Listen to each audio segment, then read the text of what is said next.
And hello there, YouTubers. How's it going for you guys today? This is CD Mangaka, and today I'm bringing you a domination gameplay on the map Villa. This game being Call of Duty Black Ops, playing on the PS3. Why? Because I'm lame, apparently, and don't deserve an Xbox or something like that. Whatever, though. I'm rocking the full party as usual. Our whole goal: set up a spawn trap and destroy these kids.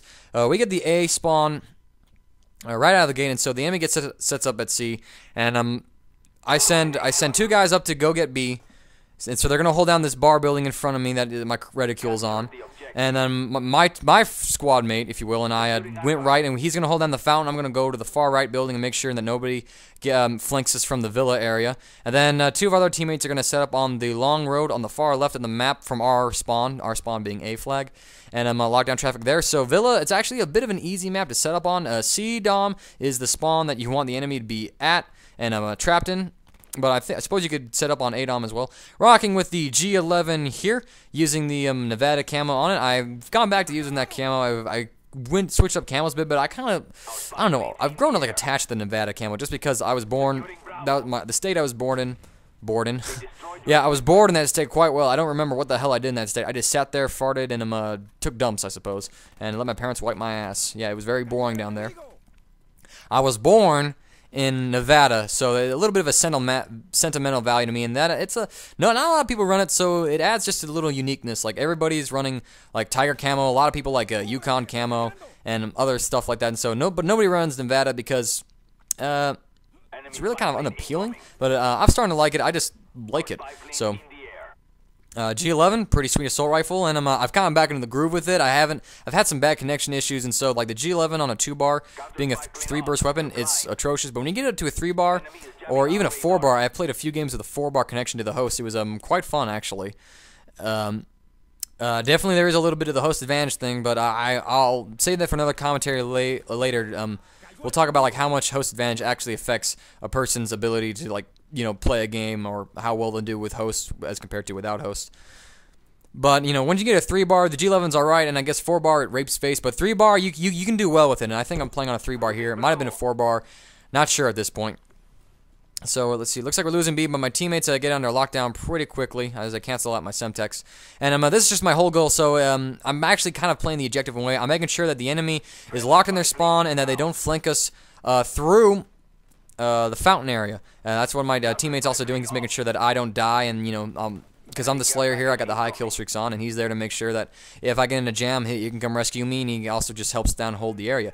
And this is just because we know that our team... Oh, car gets me right here. I'm like, that was retarded. Only death in the game was a stupid car. That sucked. And then we get another counter spy plane on us, but I know my team is going to handle B-Dom pretty well. These guys were a bunch of split screeners, and so this is just a game about raping face, basically. Nowhere near competitive. It's just time to, beast it up. So my teammates had no problem holding down Dom in their own areas of the map, so I'm not going to worry over there. My job is to stay here and trap the enemy in the spawn and force a spawn trap, make sure everything goes smoothly, and build up my own kill streak. So, I'm playing... There's no need to play the objective at this point, just map control all the way. So this game, one thing I'm going to touch on this game is just kind of like the importance of, how stuns and flashes really actually affect a player. These guys were not, as I said before, not the most intelligent of players. There's a bunch of split screeners on the enemy team, and they just weren't all that bright, and they were very bad with their gun skill. Like noobish would be the word. They were very, very noobish, if you will. And so they actually didn't really understand the concept of hitting me with grenades first before trying to kill me. Like right here, this guy popped out the window and he was trying to lock onto me and looked like shoot me, but it's just like I know he without any of them. I'm struggling with words right now. This is embarrassing, but he just didn't really do any preparations. He didn't try and stun me or flash me. He just popped out the window, and I'm set up in a spot, and so I'm locked onto him, and he doesn't have the ability to snap onto people like I do. And so, even with his, cover, I got better cover than he does. I got a different line of sight on him. It's a little harder to see me, I suppose. And so I just drop him easily. And these guys, they rush out. You're going to see these people right here. Like this guy in the doorway, I don't know if he comes out. This guy, he runs up in front. He's trying to get me. No grenades before, nothing. This guy just pokes his head out the window, and he's dropped easily. I get my Blackbird because of this. And, these guys could have easily killed me if they had like thrown stuns and flashes and messed me up. Like if I was flashed and they had just rushed me when I couldn't see and defend myself, yeah, I mean, the odds are, even with their level of ability, I mean, I'm kind of bashing them here, but I am being honest. Just, I mean, look at their scores and look at how they approach the situation, and then look what I did to them as well. So I think I can make certain calls here. Had they done that, they might have actually had a chance to kill me and get out of my spot. But because they didn't, I'm actually able to really abuse this spot. I mean, look, this guy just jumps out the window. I mean, nothing to it. Like, what are you doing? It's like, that's not going to skip. I got a gun. Yeah, it's a cool device. It shoots bullets at, like, the speed of sound. Hits you instantly in this game. I'm just saying, you're better off trying to, like, avoid me at this point. Oh, man, but it was just ridiculous. I mean, I should not, this kind of playing style right here, just sitting behind the same rock, should not be working. I should be having to move around, shuffling up my position, but these guys just did nothing to counter me. They just kept running out, you know, like baby buffalo trying to graze in the grass, and it just doesn't work for them. I mean, there's another gameplay I posted up on my channel.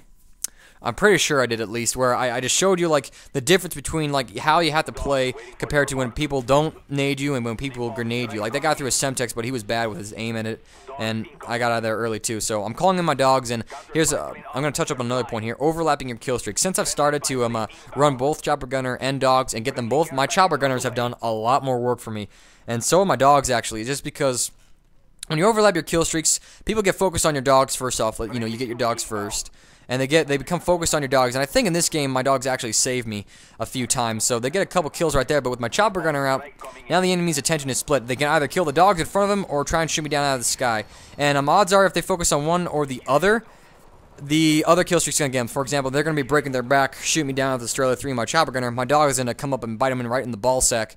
Whereas if they sit in the corner and shoot my dogs and they're outside, odds are I might be able to hit them with my Chopper Gunner. If they're outside. If they're inside, hopefully they'll eventually be swarmed by dogs. So, anyways, we got them nice in a spawn trip here. Get a great view, nice angle on them. My dogs are getting me a couple kills and cover me. But I get shut down before I can do any more work. But it definitely, had I not had my dogs out as before calling my chopper, I don't think I would have done as well as I could have. So, anyways, there's see this guy going in the villa? This is my whole purpose of being here, alright? This guy could have flanked around. He's flanking around, and his whole goal is to get to A domination and, you know, try and cap that point. And he came from my area, so this is my whole point of being here, to make sure that nobody comes to the villa area, nobody can flank to A dom, so we don't even have to worry about their flag. We can just focus on the enemy spawn point and, you know, just focus on getting the atrocious amount of kills that we get in this game. And again, these guys are just lining up in the doorway. They got no cover, no advantage whatsoever. They're not trying to level the playing field. They're not throwing out their grenades whatsoever. I would not have had the score in this game, I'm convinced. If they threw grenades at me, I would not have had the score that I did this game. So, I'm going to look around and try and find that one video where I get stunned a lot and flash, and you're going to see the difference. You know, like, you can watch the video directly and compare it and just, like, see the difference between what happens when you don't run your high kill streaks, when you do get grenaded and when you don't get grenaded out of your spot, like your different playing style. Because, again, I could just stay in the same spot all game and be uncontested, and that should not happen. I mean, nobody. If you can do that, you're playing some bad players. And so, anyways, as I went on my weapon scouring, looks like my friend who was still in the same area died, and so some guys got into the villa. No problem though. We put them down pretty quickly, and then my teammate's got his own Chopper Gunner out in the air, and I'm going back to the same spot, and I'm just getting some kills here and there, rocking the AK-47 now with a grenade launcher. Might as well waste it right now. God. Oh boy, but this game's winding down. Very uneventful, actually. I mean, I just sit here. I should not have been able to do as well as I did this game by sitting in this one spot. I should not have been. These guys, oh man, bad players. I'm the first to admit. I got the score because I abused the spot. I abused tactics and knowledge, and then these guys were just too.